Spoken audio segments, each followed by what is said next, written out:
Once they wore the same uniform. Go ahead, shoot me. Once they fought side by side. Your ship is defenseless. I could destroy it right now. Until an act of treason. You betrayed your uniform! Became an act of war. And he beat me! Now, how far will Cisco go? It's not over between us! To even the score on the next Star Trek Deep Space Nine.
You smell that, Taryn?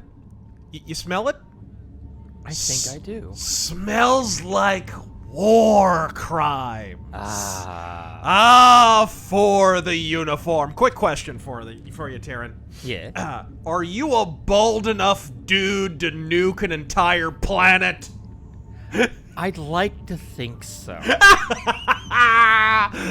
For the uniform. For one of the greatest episodes of Star Trek Deep Space Nine, and indeed, Star Trek. I love this one. It's funny, so many people focus on the Dominion War. I have been pointing out since we were reviewing episodes in Season 1 that this Maquis arc is easily one of the most underrated things on the whole show. The tone of this, the writing style of this, all of it builds toward the kind of style that we're going to have going forward, and it's built upon and honestly transfers beautifully into the Dominion War. Indeed, Peter Allen Fields, who had been working directly on the show, he was part of the writing and producing team and whatnot, he wound up moving on, but he came back and did a lot of independent stuff. He would just, as an independent contractor, he would write an episode here, produce an episode there. This is one of them. Oh, yeah. Would you like to guess what the other big one was that he produced? I think I know. In the pale moonlight, the 2 Cisco war crimes episodes. This dude just loved the idea of Ben Sisko being a war criminal. And you know what? I can live with it. I can live with it. I lied. I abetted men who lied and killed. And I think I can live with that. Folks! You know an episode's gonna be great when you open up in a cave on the planet Maga. I don't even know how I missed this every previous time. I rewatched this after Trump was president. I have no idea how I missed the planet Maga 4 or whatever it is. But of course, immediately he's then shanghaied by Lieutenant for Eddington. Yes. He is back. Wielding a Klingon disruptor. He's got a Klingon disruptor. He's going kind of Han Solo here with the Maquis. You can tell he kind of fancies himself a badass. And he steers into it a little bit. And then, of course, Eddington lectures the Cisco, while the Cisco tells the Maquis to get out of the space Gaza Strip. They essentially have a debate about whether or not the Federation will forcibly mass relocate all of these people. It's a war crime. It's pretty much war crimes top to bottom here. Oh, yeah. I mean, just everywhere. Everywhere you look. Everywhere. Festooned across the screen. Hey, look. Another war crime. Oh, look. There's one over there. They're everywhere. Yes, friends. In case you are wondering, This is that episode. It's the episode you've probably all heard about. It's the Cisco nukes a planet unrepentantly. He starts out wanting to play a villain, and by the end, he just is a villain. It's genius. I love everything about this episode. Look at them, Captain. The humans. Just like you and me. And Starfleet took everything away from them. Remember that the next time you put on that uniform. There's a war out there and you're on the wrong side. You know what I see out there, Mr. Eddington? I see victims. But not of Cardassia or the Federation. Victims of you, the Maquis. You sold these people on the dream that one day they could go back to those farms and schools and homes. But you know they never can. And the longer you keep that hope alive, the longer these people will suffer. Go ahead, shoot me. Someday I may take you up on that. This is also a big first as an episode. After we come back from the big stinger, you know, Eddington transports out. Then, of course, we have the intro to the episode. We are then immediately introduced to the other big first for this episode, and that is, of course, this is the first episode where they use the now standard holographic waifu communicator. Oh, yes, yes. Which, in this, how do you feel this came off, technically? Honestly, people lampooned it. I say Ira Steven Behr was correct. I think it does add something. Because he went on about, people talking on screens all the time is boring. Yeah. And I can see that. Having them actually there on the bridge talking to each other, yeah. I do think it adds something. Especially later in the episode. I cannot imagine the back and forth between Cisco and Eddington on just a static two-dimensional monitor. Yeah. It would not have the same impact. It would still be well written. It would still be well performed. It would not have the same impact at all when you have him basically standing there. The only criticism I have is you could have at least shot it on a blue screen, done a little filter, not necessarily done the cliche Star Wars, help me Obi-Wan Kenobi, you're my only hope kind of hologram. But you could have made this look a little more like a hologram. You could have just shot him on a separate stage or done a different pass with a camera. I don't know. You could have done something. What kind of ruins it for me is the shadow.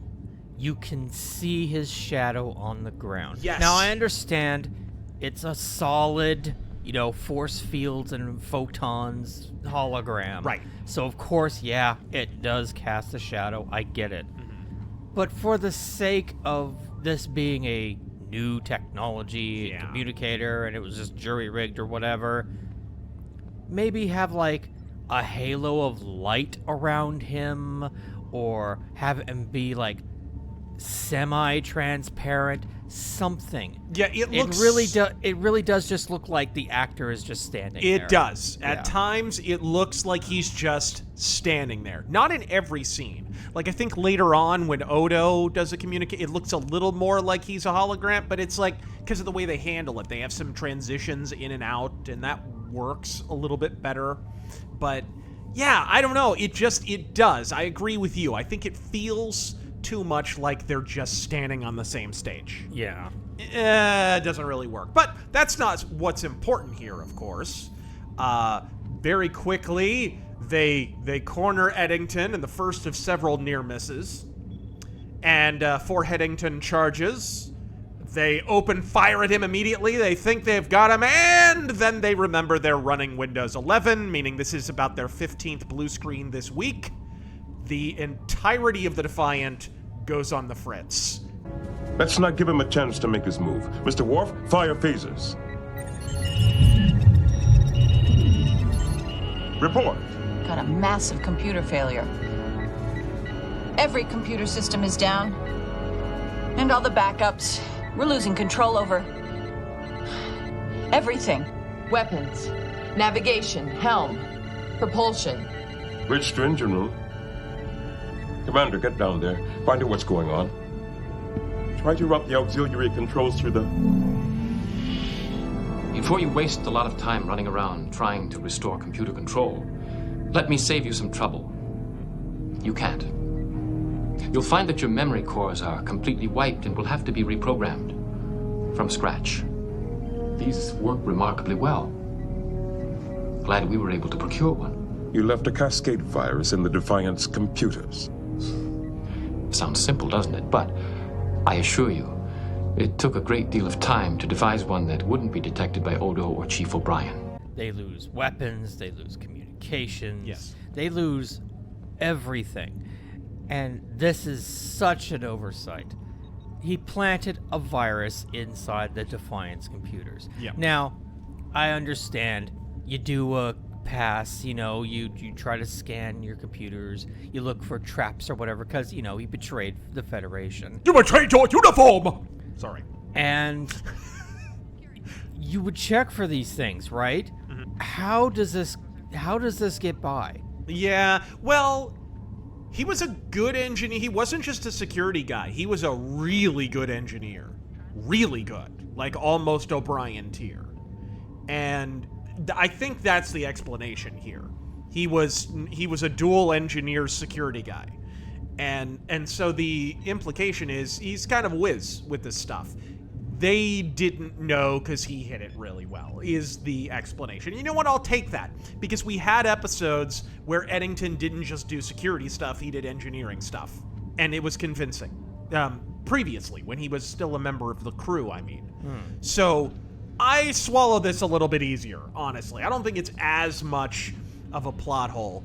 And one thing they do really well, I remember thinking this the first time I watched this episode, is they built, and it's not just over this episode, but over several, the annoyance of Eddington almost being caught and getting away, and kind of mocking. And, ooh, dude, you string that out long enough, and you get to a really nice roll and boil, not just with Cisco, right? Avery Brooks is playing it really well, but more than anything, the audience wants to see this prick get grabbed. Right, Like, you're right. just, after a certain point, you're just like, all right, you bald-headed bitch, you're going down. I don't even care anymore. Dude, Eddington, I forget the actor's name, but he does a great job. It has to be said. He doesn't get many flowers. Everybody talks about, like, Gul Dukat and some of the other villains. Eddington crushes! Eddington crushes on this show, and especially this episode. He absolutely deserves his laurels. But of course, now they have to limp all the way back to DS9. Oh, it's worse than that. Yes. They have to do the walk of shame. Yes. They get towed back. Towed! And to make matters worse, Eddington says, well, you'll have a long time to read Les Miserables. Because you've got a long trip back to the station. Oh, man. The mockery. The mockery really pays off here. But, of course, by the time they get back to DS9, it turns out the entire station has more Trojans than Charlie Sheen's wallet. So they've got to root out all these viruses. And Odo discovers more upon more. I forget what all systems that they're in. They're all over the place, though. Yeah, several. Apparently, Quark clicked on an email about a Nigerian prince at some point. We'll have to reload and reprogram the entire database. How long? Well, if we were at a shipyard with a space dock and a crew... We're not. How long? 2 weeks. And that's working with 3 shifts around the clock. Get started. If there's any way you can speed things up. I'll do what I can. I've removed 2 similar cascade viruses hidden on the station's main computer. By transmitting a signal, Eddington could have disabled our entire defense system. How long until you've eliminated all of Eddington's handiwork? It's a good question. I can't guarantee we found all of them. Eddington was DS9's chief of Starfleet security for 18 months. He had the opportunity to infiltrate and compromise every system on the station. Then check every system on the station. I intend to. Sir, have you ever reminded Starfleet Command that they stationed Eddington here because they didn't trust me? No. Please do. And I love Odo's little line. This goes back to the episode where they first brought in Eddington as a chief of security. And Odo says, "You will remind Starfleet that they trusted this guy over me." You know, we probably should have gotten that line earlier than this episode, but I'll take it. I'll take it. You know what? regardless. They got it. They got it through. They did. They absolutely did. Then we cut to Sisko practicing boxing, even though he won't be elderly enough to box, Jake Paul for another 50 years or so. But he's practicing on the old speed bag there. Of course, the natural person to hold the punching bag, I mean, who could be more sturdy than Dax, right? And a dude, Avery Brooks, in the scene. Oh, no, he kills it. I didn't see it. I didn't see it. Like, oh my God, dude. They missed out so much not having like a Rocky movie where he was the replacement for Paulie or something, right? Like, they missed out. Avery Brooks should have been in one of those movies. The rumor that he was supposed to be replacing Troutman in the new Rambo movie, that should have happened. God, that would have been so Dude, good. this guy, This has not been said. Yes. We need to say it right now for Yes. posterity. Avery Brooks does not get enough work. Indeed, he doesn't. A lot of that is down to him. Although... Now, it's down to him now. Back in the Well, day, no, in the I've 90s, heard, actually it's the reverse. Apparently he turned down a lot of work back in the day because he wanted to be a college professor. I don't think he does that anymore, or maybe he does, I don't know. But Sirach Lofton, several years ago, and I mean like 2 or 3 years ago, came out and said that actually what's going on with Avery Brooks is that he just doesn't get calls anymore. Then Hollywood's stupid. That he's basically kind of soft blacklisted, no pun intended. They just don't call him up, and it's just like, what? Fools, all of them, all of them. It's like Hollywood not calling Patrick Stewart. What is your major malfunction? What's your Avery Brooks is at least as good an actor as Patrick Stewart. They're both great captains and both great stage actors.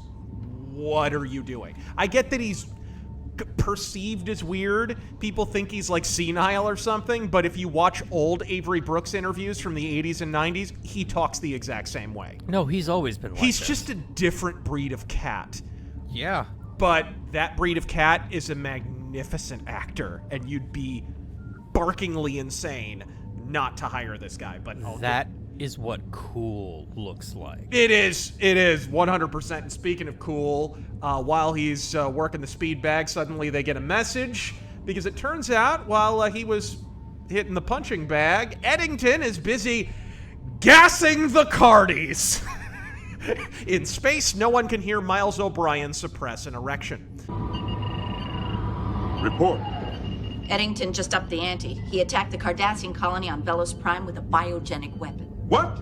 He launched 3 stratospheric torpedoes at the planet and spread cobalt diselenite throughout the biosphere. A nerve agent that is harmless to most humanoids, but it is deadly to Cardassians. The Cardassians are already evacuating, and Eddington has announced that the Maquis intend to reclaim the planet once they are gone. What I don't understand is where the Maquis got the materials to make a biogenic weapon. I do. I should have seen it earlier. The selenium and the rhodium nitrites they hijacked can be reformulated and with some work synthesized to produce cobalt diselenide. Where's the Malinche? On the other side of the Badlands. They're headed for Velos Prime now, but by the time they get there... Eddington will be long gone. Given the amount of chemical compounds Eddington stole, how many of these weapons will he be able to make? Enough to poison every Cardassian colony in the DMZ. There must be something we can do. Worf, are there any other starships near Velos Prime? The Malinche is our only ship in the sector. So let's say stop Eddington. The Maquis have turned the tide. There is another ship in the area. It's moored at Docking Bay 3. he's gassing an entire... what is it? He dispersed a nerve agent. They're now... the Maquis are now using biological weapons. Yes. So, just to be clear, this biological weapon will not harm anything on the planet. The ecosystem will survive, except for Cardassians. It will... specifically Cardassians. It will only murder Cardassians. Only. Oh, that's a really plot-convenient chemical, isn't it? Well, I mean, that's going to happen a couple of times. But, yes, it's very plot convenient. Speaking of plot convenient, the show just remembered that Nog exists. They get onto the Defiant. Is this after they essentially dismiss Cisco, the what's his face from Alien Nation? Yeah. So he comes aboard and he says, "Look, you blow. You kind of suck at your job. Yeah. I've got it now with my let's see.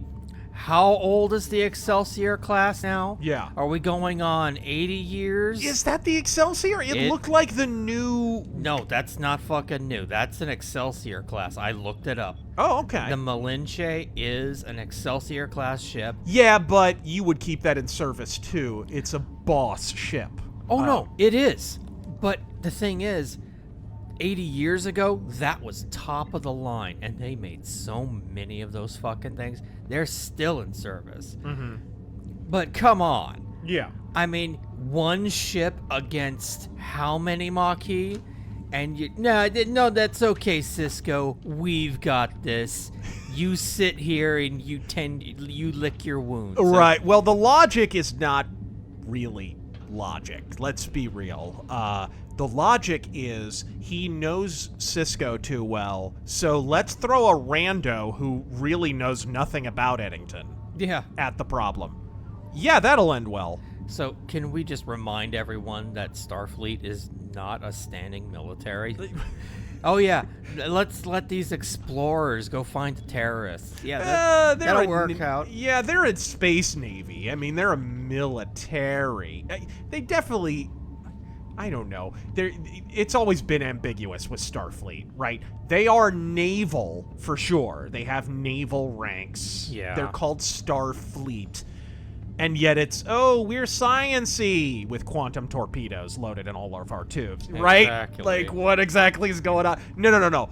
Archer, Captain Archer was on a science mission, and we saw how that ended for him. I think he was the last captain to actually be on a science and exploration mission. The first and only. Everybody else had torpedoes. But anyways, so, he goes off, and that ends about as well as you'd expect. By the next scene, I believe, in fact, by the next commercial break, he's already in trouble. What happens exactly? They disappear or something? So... Or no, they hear that the Maquis is in a particular area, in the Badlands. Yeah, he's attacking yet another planet with his biogenic weapon. Yeah, and the Malinche... is, like, on the other side of the Badlands. It's going to be days before they can reach it. And they're like, but there is one other ship in the area. Yep. And she's docked at Port 3. But she has no internal communications. So yeah, we should discuss the damage here. From the virus that Eddington uploaded, it basically wiped the memory of all the computer banks. Yeah. They have to restore it. It'll take like 2 weeks. By the time this shit happens, they've got it working at half capacity, I think. They essentially have to fly manual. Yeah, they have to which fly is kind of cool. Yeah, the inspiration here is submarine movies. Right, they have to communicate. Basically, they discover shortwave radio. They rig up an ingenious, futuristic solution of walkie-talkies. Pretty much, yeah. And of course, in order to do that, they need somebody with big ears, I guess. So like my drunken aunt on Christmas Eve, they discover Nog. He's been gone for a while, he is back, and he basically only exists to be in one scene, to listen to a walkie-talkie and relay messages so that in the engine room they can maneuver manually. Whatever, a paycheck's a paycheck. Right? Whatever, he hasn't been around in a while. But yeah, that's essentially what happens. Dax, when he decides to take out the Defiant, Dax tells Cisco that, he thinks that, what is it Cisco says? I know you're gonna lecture me. I'm taking this too personally, blah, blah, blah. No, actually, I was gonna tell you that you're more like Curzon every day, which sounds sweet until you remember he was a dirty old man who wanted to bone her back in the day, but we'll walk right past that. But yeah, after they discover the wacky new invention called shortwave radio, the Defiant heads into an Adobe After Effects field where they immediately step in a pile of shitbag. They immediately get a signal that is basically confirmed softly to be Eddington's ship. Yes, and once again, here we are with an almost got him scene. Eddington appears on the bridge again, and they have a back and forth, and it's like, Yeah. And he says, here, you're gonna have a lot of time while you're chasing not me. Yep. Here's a book. Have fun with that later. Yep. Engine room, 3/4 impulse. Incoming transmission from the Maquis Raider. It's Eddington. Put him through. Well, Mr. Eddington. You just couldn't resist the temptation to come after me, could you, Captain? I like to finish what I start. But I'm afraid you're going to be disappointed. Again, you won't get me, Captain. But I do have a consolation prize for you. Actually, it's more of a gift. Incoming transmission. Sending over a document. It's a book. One of my favorites. Les Miserables. Thank you, but I've read it. Recently? If not, you should read it again. Pay close attention to the character of Inspector Javert, the French policeman who spends 20 years chasing a man for stealing a loaf of bread. Sound like anyone you know? Yep. And, just like someone in the Deep South getting abducted by aliens in the 90s, all they get is a probe. That's it. And, of course, a book. And then we get a great scene in the mess hall a little later where he's actually reading it, which I like. Have you ever watched Les Mis? No, I have not. Oh, okay, yeah. But we learn before we even talk about that, though, we learn that the Malinche done got. Yep. Apparently, they weren't up to task either. But that isn't the most important thing about this scene. The most important thing is the Ben Sisko facepalm of the century. Yeah. I had to point it out. It's a gif seen around the world.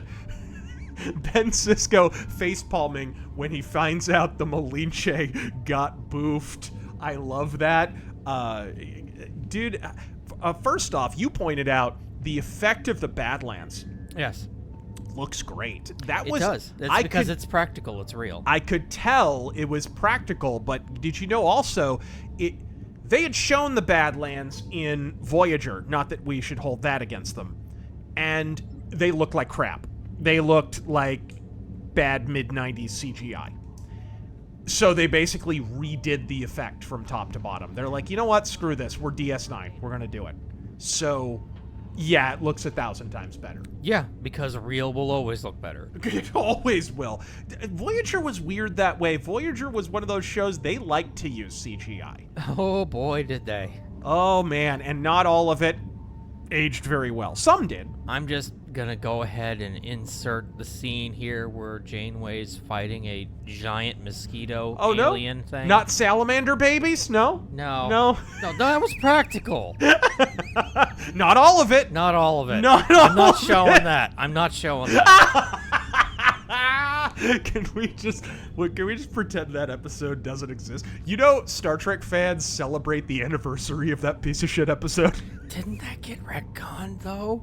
I thought I heard that got retconned. Oh God! But then we,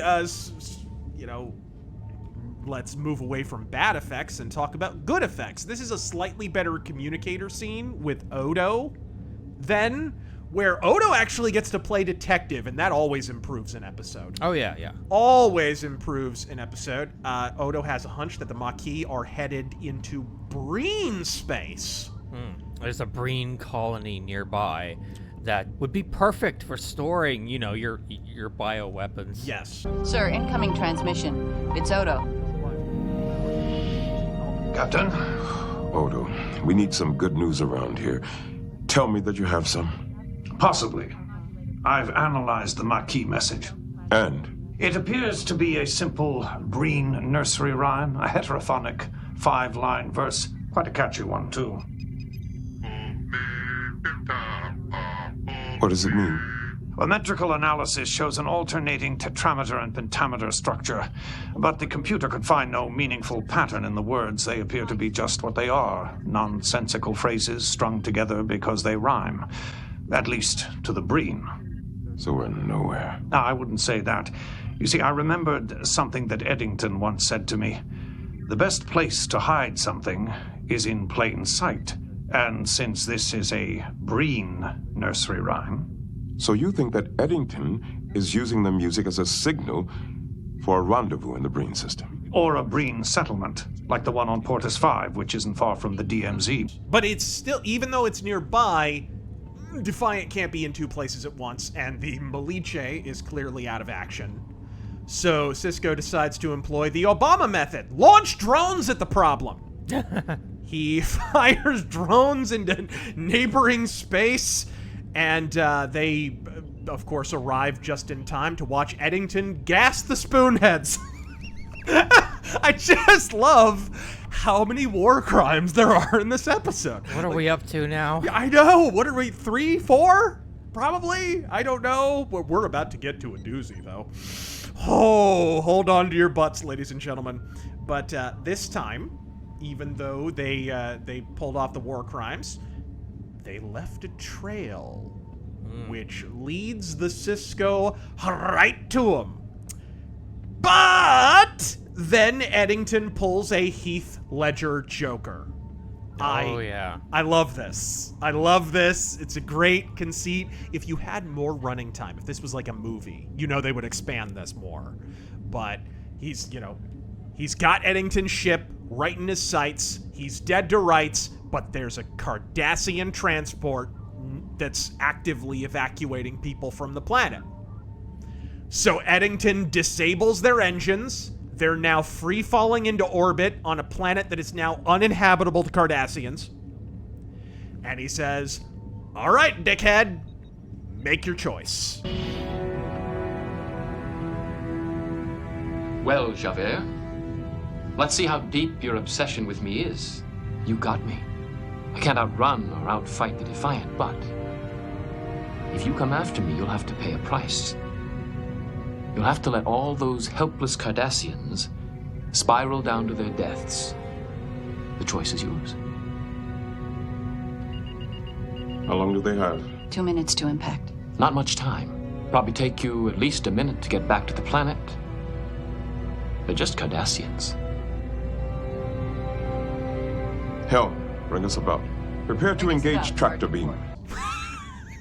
Dude, how do people sleep on how good the Eddington Maquis stuff is in DS9? I have no idea. Probably because the Dominion stuff that comes later is even better. It overshadows it. Yeah. But then we get that great mess hall scene that I was alluding to. Cisco reveals his reading material, while Dax reveals her utter lack of taste, as if we needed that confirmed. She hates Victor Hugo. Like, what? I can understand being critical. Right. But to say that the man outright bores you. Oh, yeah. What did he ever write, right? But anyway, yeah, they're going back and forth. Oh, his characters are so two-dimensional. It's like, lady, have you seen the show that you're in? Have you seen some of your performances between seasons 1 and 3? But anyways, then, folks, you understand, we were just one scene separated from the great revelation. Because by the end of this mess hall scene, which is really one of the most crucial scenes in the episode, Cisco kind of cracks the code of what is making Eddington tick. He thinks that he's Errol Flynn Robin Hood. Yep. He thinks that he's Jean Valjean. He thinks that he's the rebel hero, the folk hero. Which means he needs a Moriarty to his Sherlock Holmes. He needs that arch nemesis. And, folks, you're gonna need to brace your buttholes for the single most Cisco moment in Star Trek history. Cisco goes full fucking space Hiroshima. Describe this for us, Taryn. Take it away. Oh, boy. What happens here? What is the master plan to get Eddington to come out of his hidey hole? Every hero likes to make that self-sacrifice for the greater good. And boy, is Cisco gonna give him an opportunity to do that. Cisco comes up with a plan. Well, really, it was Eddington's plan, but Cisco's gonna borrow it. He goes a little farther than Eddington. He's going to visit the nearest Maquis inhabited world. And, he's gonna take a little vacation, snap some pictures, and then he's going to nuke it. He's gonna launch some war crime torpedoes. To all the members of the Maquis Resistance, this is Captain Cisco of the USS Defiant. In response to the Maquis' use of biogenic weapons in their recent attacks, I'm about to take the following action. In exactly 1 hour, I will detonate 2 quantum torpedoes that will scatter trilithium resin into the atmosphere of Solosus 3. I thereby will make the planet uninhabitable to all human life for the next 50 years. I suggest evacuation plans begin immediately. You know what sells this whole scene is the reaction of the entire bridge crew. Oh yeah, it's like, you doing what? We're doing what now? He has to tell Worf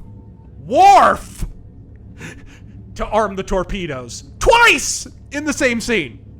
Twice he has to repeat himself because Worf is in literal disbelief that he's going to launch torpedoes into the atmosphere to render a planet uninhabitable for a period of 50 years. And specifically 2 humans. Yes. Everybody else will be fine. This is some magical fucking biological weaponry here, but hey, it all works out, right? And as he's arming the torpedoes, Eddington pops onto the bridge. You see, he thinks Cisco is a bluffin'. But he failed to reckon with the fact that the Federation are space commies. And if there's one thing commies do well, it's war crimes. Hey, what happened in April of 19... What? What was that? I'm sorry, I couldn't hear you there. I don't... What are you, a search engine? I had to edit that part out. Right? Oh my god. He nukes the planet, people. Commander, I said launch torpedoes. Aye, sir.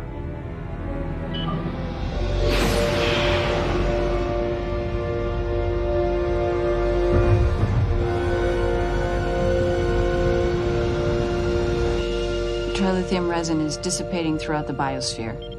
The Maquis are scrambling their transport ships. They're starting to evacuate. Do you realize what you've done? I've only just begun. I'm going to eliminate every Maquis colony in the DMZ. You're talking about turning hundreds of thousands of people into homeless refugees. That's right. When you attacked the Malinche, you proved one thing. That the Maquis have become an intolerable threat to the security of the Federation, and I am going to eliminate that threat. But think about those people you saw in the caves. Huddled and starving, they didn't attack the Malinche. You should have thought about that before you attacked a Federation starship. Helm, lay in a course for Tracken 2, Warp 6. Nukes the planet! And then, he reckons he's gonna do it again! Yep. Shut that thing off! On 2 more torpedoes! Dude, Avery Brooks is a mensch in this scene. I can't take it. Fly me closer to the planet. I want to spit on them. Yes! Get me Spanish fly. I'll rape their women. It was incredible. I love this episode so much. One of my favorites of the entire series. And of course, then Eddington cucks to the motherfucking Cisco. He cucks, folks. He surrenders. Frankly, to Grand Moff Cisco at this point. You wanted to be a villain, dude. He's the villain of the century. He is Emperor Palpatine. It is incredible. The expression on Cisco's face when he, fingers steepled, he sinks back into his Emperor Palpatine chair and just glowers at the space where Eddington's hologram used to be. That says it all. That says it all. Then we get the gloating scene at the end. Odo gets to stare down Eddington in the habitat ring, or in the docking ring, rather, as he's coming off of the shuttle and kind of harumph at him for a second. Jesus. I don't even...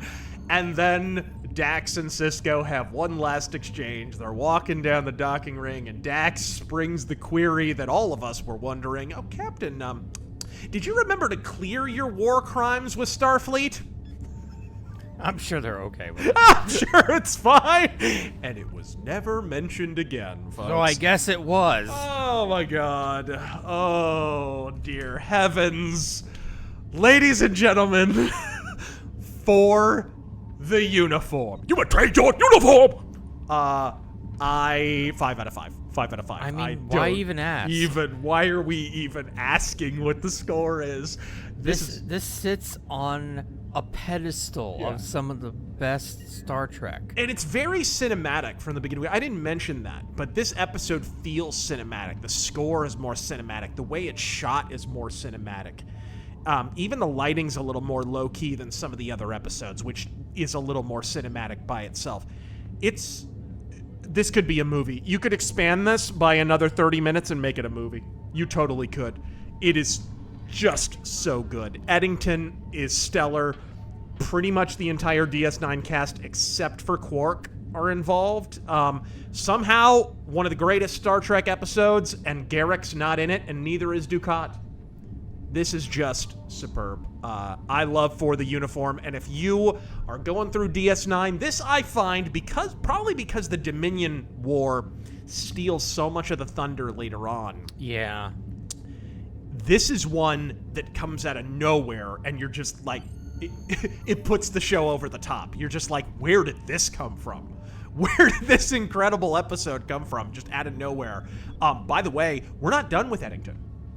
He comes back. Oh, yeah. We say goodbye to him for good a little later. So that's something to look forward to, ladies and gentlemen. For Lieutenant Commander Gell, I am Captain Fist. Until we return on the depths of DS9, engage.